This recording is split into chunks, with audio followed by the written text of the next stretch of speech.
Perdón, es que nos Sí, saludamos, sí, como sí. ella y yo nos conocemos desde hace muchísimos años, es un Ay, colega qué bueno periodista. que dices años y no kilos, gracias. Exactamente, no, no, hombre, sí es Maritza, ella es periodista de Magdalena, pero ahorita es la estrella de Telemundo, Arizona. Ay, Una de no, las estrellas, ojalá. pues, le voy a decir, Tenemos de que avisar a mi Telemundo, jefe eso. Arizona. Y pues bienvenida, qué honor tenerte por acá, ella es de Magdalena, estuvo en el Imparcial, en la I, en Ujú. prensa ya, en prensa hispana, ¿no? Prensa, Sí, ¿no? prensa hispana. ¿Ah? Y hoy en Telemundo, y estaba aquí en Hermosillo, le invité al estudio para que lo conociera y lo vinculé con el tema, sabía que venía el tema del consulado, vi en sus redes sociales que estaba, pues dije, pues quién mejor que ella que conoce Arizona, que me venga a dar un pulso de lo que ocurre por allá. Sí, fíjate, y está bastante interesante esa entrevista que estás haciendo con las preguntas de la audiencia, porque el tema migratorio es bastante complejo. Ellos se encargan de, yo qué podría decir, un porcentaje muy pequeño a comparación de la complejidad de este asunto en general, ¿no? Las visas, de cómo se cruza, qué es lo que pasa cuando no entrego el permiso, o si ya fui deportado, si mi pareja fue deportado, fue detenido por un delito en los Estados Unidos, es cierto que me pueden negar esta visa. Bueno, hay muchísimas cosas que se pueden hacer con el tema migratorio.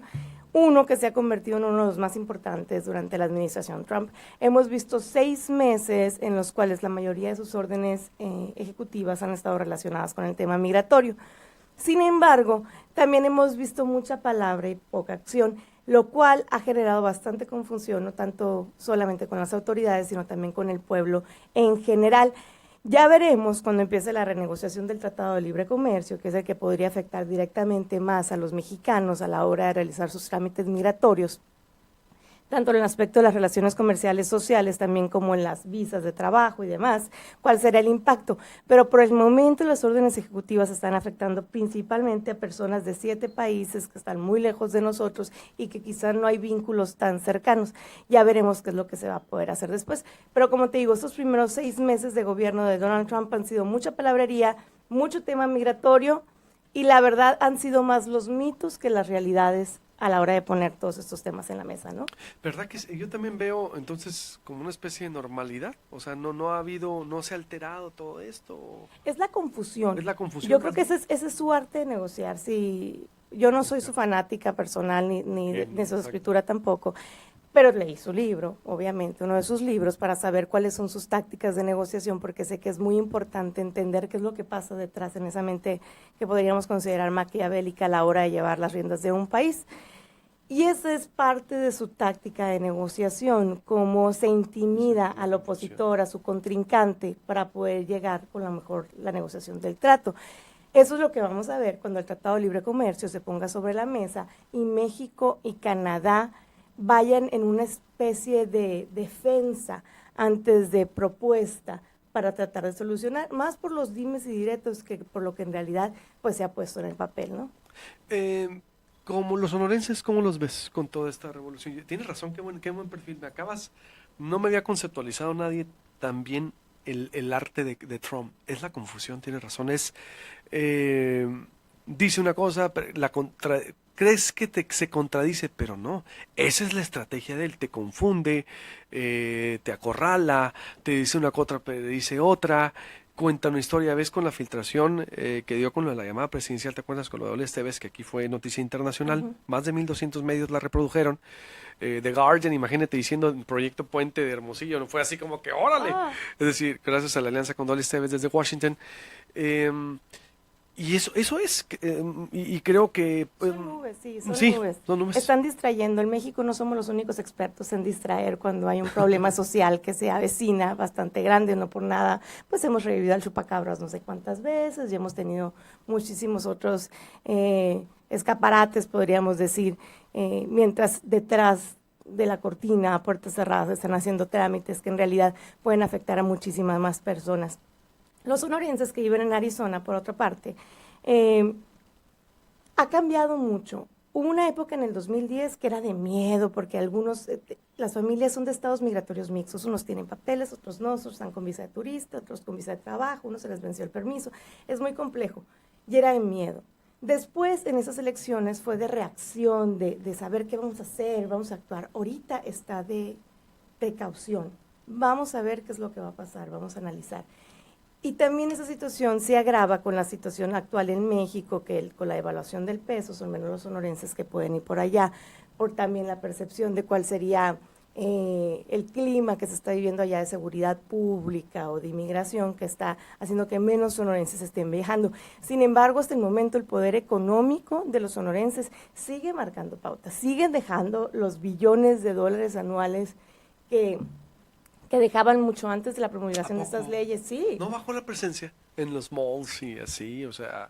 Quizá van menos, pero están gastando más, porque hasta el momento la percepción de las cámaras de comercio, no hay todavía los datos duros sobre el año fiscal, pero sigue siendo bastante positiva, principalmente en los corredores fronterizos. Quizá a la hora de internarse al país ya no sea tanto porque no les alcanza para irse, no sé, a California, Nueva York, entonces están quedando en la franja fronteriza y por consiguiente Arizona se sigue beneficiando por esos dólares, ¿no? Oye, a ver, entonces yo creo que es muy buena.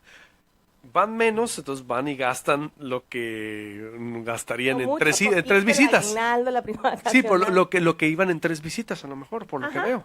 O si se Digo, lo que me pensaban dices, ir ¿no? más lejos, por ejemplo, antes que quisieran irse a Nueva York o algo así, como sale más caro todo, prefieren quedarse en algo más cerquita y disfrutar más tiempo con su familia y gastan más ahí. Entonces, por eso el auge también que estamos viendo por parte de ese sector económico. Y también la relación, como hemos platicado ya, entre ambos gobernadores ha sido más cordial que en años anteriores. Exacto. Y eso se nota también en el intercambio. No decimos que es una relación perfecta ni conveniente para todos en todos los sentidos, pero sí ha mejorado mucho, ya ha abierto las puertas a una conversación real, económica, social, cultural, educativa.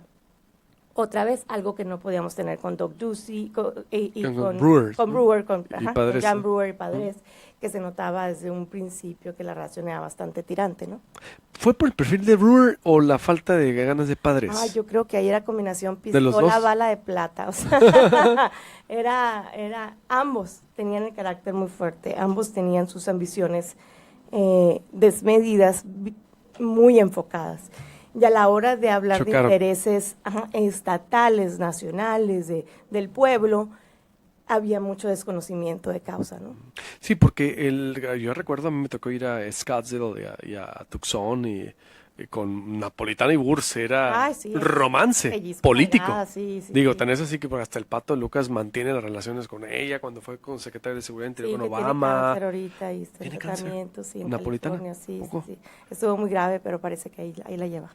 Y ahorita tiene razón, Ducey y Pavlovich entonces traen un buen pulso y eso tiene mucho que ver. Sí, hay bastantes viajes. También estamos viendo, por ejemplo, el acercamiento, el coqueteo de Sinaloa con Arizona.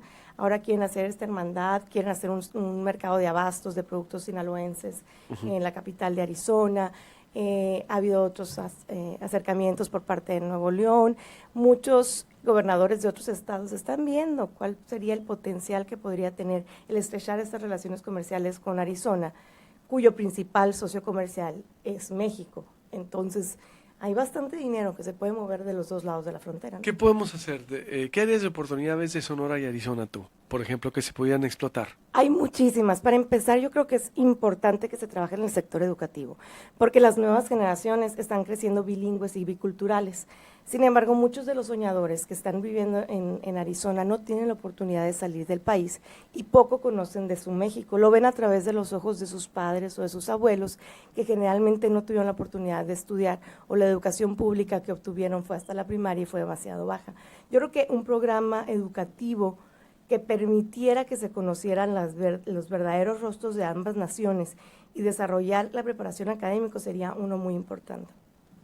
Otro es quitar las trabas comerciales que existen muchas veces para que los inversionistas de Arizona puedan venir para acá y los de Sonora ir para allá, pero sin perjudicar a los empresarios locales, porque nosotros sabemos que si se viene una competencia de una compañía extranjera, los más perjudicados son los abarrotes de la esquina, son los propietarios de los pequeños negocios locales, y no queremos quitar a los emprendedores en ninguno de los dos lados de la frontera. Entonces se podrían hacer programas para impulsar a esos emprendedores y también ayudar a los nuevos empresarios, a los futuros, con capacitación que sea bilingüe, bicultural e internacional. Son ellos, a veces la señora que hace las tortillas bien buenas, o las coyotas de aquí, que allá las conseguimos en las carnicerías, a lo mejor el expander ese negocio hasta allá, y a lo mejor no tienen todos los estudios de comercio internacional, de leyes y de permisos y de licencias, ayudarles a ellos, darles la mano para facilitarles que empiecen a generar empleos también del otro lado de la frontera, ¿no? Y entre medios, pues ni se diga también, ¿no? Uy, no, entre medios podemos hacer mucho. Las regulaciones son, dependiendo de los países y de los medios de comunicación, son muy complicadas. Hay canales que están allá que no se pueden ver aquí por derechos de licencia y viceversa de los de aquí que no se pueden ver allá. Pero ahora las compañías se están globalizando. Por ejemplo, yo pertenezco a Telemundo, que es de NBC Universal, y nosotros estamos gracias a Dios, en la mayor parte del mundo a través de todas nuestras filiales y de todas nuestras cadenas hermanas. Pero ha habido un cambio en el mercado allá que también se está reflejando aquí, porque las minorías se están convirtiendo en los ganadores del pastel. Telemundo, por ejemplo, en Estados Unidos está número 1 sin importar el idioma. Entonces, no es porque yo trabaje ahí, pero le estamos ganando a Fox, a CNN, le estamos ganando a muchísimos. Univision nos sigue con el segundo lugar, a veces nos pelea el primero. Pero la gran tajada del pastel, la mayoría, es para los míos en español. Entonces, eso está generando que se les invierta más, que se crezca más a México y Centroamérica y después nos vayamos a cruzar el charco y seguirle con Europa, España y los otros países donde predomina el idioma español, ¿no? Wow, pues Maritza, en verdad. ¿Cómo hablo? Por eso me pagan, oiga. Pero excelente. Te voy a invitar más seguido también. Qué gusto tenerte por acá. Qué bueno que haber cerrado esta edición contigo aquí en Proyecto Puente.